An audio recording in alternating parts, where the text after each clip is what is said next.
It seems like Robert Mueller, the special counsel, will stop at nothing to take down President Donald Trump.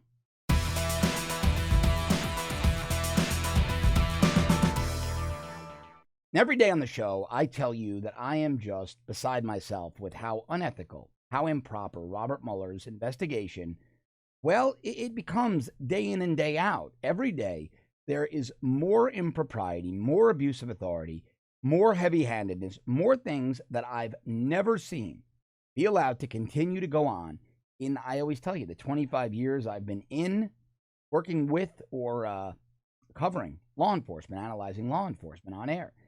And it is mind blowing. Now, if you go back to when Mueller was first appointed, go back before I was ever here at the Rebel, when I was on air on radio, I was very objective on Mueller.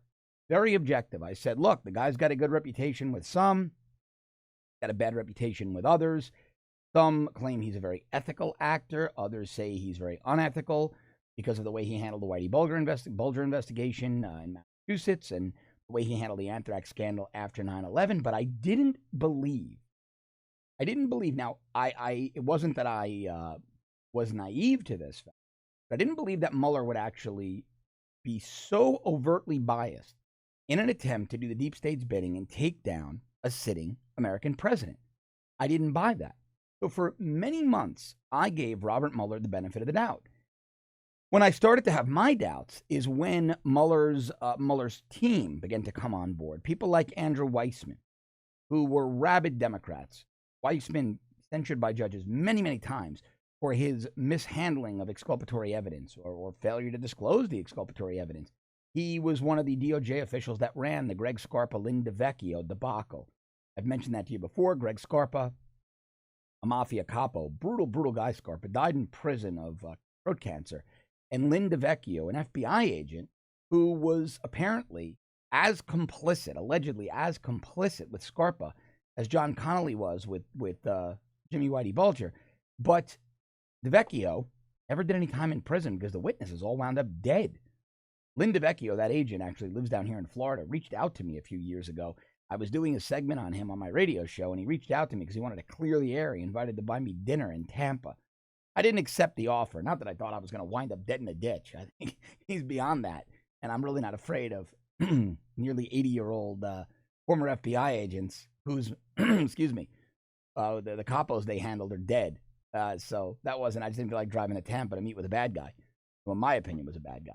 But Weissman ran those guys, ran Scarpa and DeVecchio. So these are the people that Robert Mueller put on his team. And that's why I was, well, let's say I began to distrust Mueller. Then I watched Mueller operate, kicking in Paul Manafort's door in the middle of the night, frisking his wife at gunpoint over 12-year-old, at the time 10, 11-year-old white-collar crime allegations. It was pretty disgraceful stuff. Very heavy-handed stuff that I've only experienced from the very worst prosecutors. Now, you kick doors in when you're going after drug kingpins or mafia dons. You don't kick doors in on a senior citizen couple for alleged financial crime. Just don't do that. It's not the way things are done. It's a very sleazy, underhanded intimidation tactic, and one that law enforcement needs to be better than. And then we watched Mueller go after people on process crimes where there were no underlying crimes. What that means, you hear that term a lot. You hear it on Fox News. You see it written in conservative media. I've said it many, many times.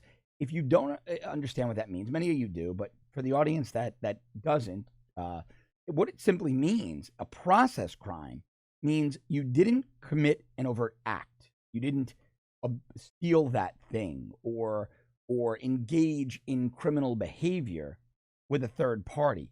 It simply means that you violated some ambiguous, random rule of process. And in the case of Robert Mueller, that rule of process is misstatements, very ambiguous misstatements to federal investigators. Remember, James Comey and Peter Strzok both said on the record that they did not believe, well, on the record in terms of text messages shared and communications that have now been released. We have a record of it.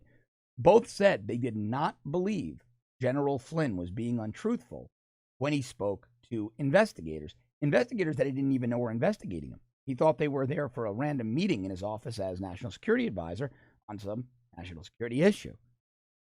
They didn't believe General Flynn lied. But Robert Mueller, 9 months later, prosecuted General Flynn, not for any nefarious dealings with Sergei Kislyak, the Russian ambassador, not for all this craziness trying to kidnap some Turkish guy. No, that didn't even happen. None of that. He was prosecuted for a process crime, a subjective opinion of Robert Mueller, really to try to twist General Flynn's arm and leverage General Flynn. Now, Mueller has some big problems because General Flynn's sentencing was delayed until today, May 1st. Actually, until yesterday, May 1st. My apologies. These weeks are blending in. It was delayed until yesterday, but yesterday, General Flynn's attorneys and the government's attorneys, Mueller's a team, asked for more time.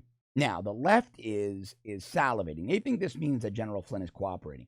I don't believe General Flynn is cooperating. Number one, I speak to people very close to the general. They don't believe he's cooperating. Number two, when you get a witness to cooperate, you don't have that witness plea in nonsense. General Flynn pled to one count of false statements to investigators for a statement in which he said, "I do not recall." There isn't a judge on the planet that's going to impose harsh jail time on a lieutenant general who served this nation honorably for 4 decades. They're just not going to do it. Mueller has no leverage on General Flynn. And the only reason General Flynn pled guilty, in my opinion, is he couldn't afford the fight. I've told you many times. Fighting a federal criminal trial costs hundreds of thousands of dollars. General Flynn isn't a wealthy man. He's a man who worked hard. He rose to the rank of general officer. He had a nice pension. They owned a home in Virginia, he and his wife. They're not wealthy people. He had to sell his home and downgrade. His son, Mike, full disclosure, Mike Flynn Jr. is a friend of mine. His life was turned upside down. He has a little baby. This is not a wealthy family. This is a family in government service. So General Flynn looked at the damage things were doing to his family, had to sell his home, face financial ruin. General Flynn said, well, you know what? Let me settle this thing out for a bogus charge. I'm not going to do any jail time. And part of that is I'll cooperate with the government, but you have to have something to give the government. So if the government were ever to come to General Flynn and say, okay, we're looking at this guy for money laundering, and General Flynn says, oh yeah, we looked at that guy as well when I was at DIA. Let me help you out with what I know. That's one thing. But if General Flynn were going to flip on the president of the United States, number one, the president would have had to have done something wrong, which he didn't. They found nothing.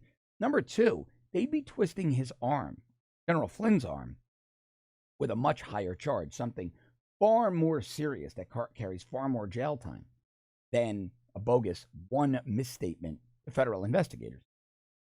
Something that Hillary Clinton, Huma Abedin, Cheryl Mills all did and walked away scot-free.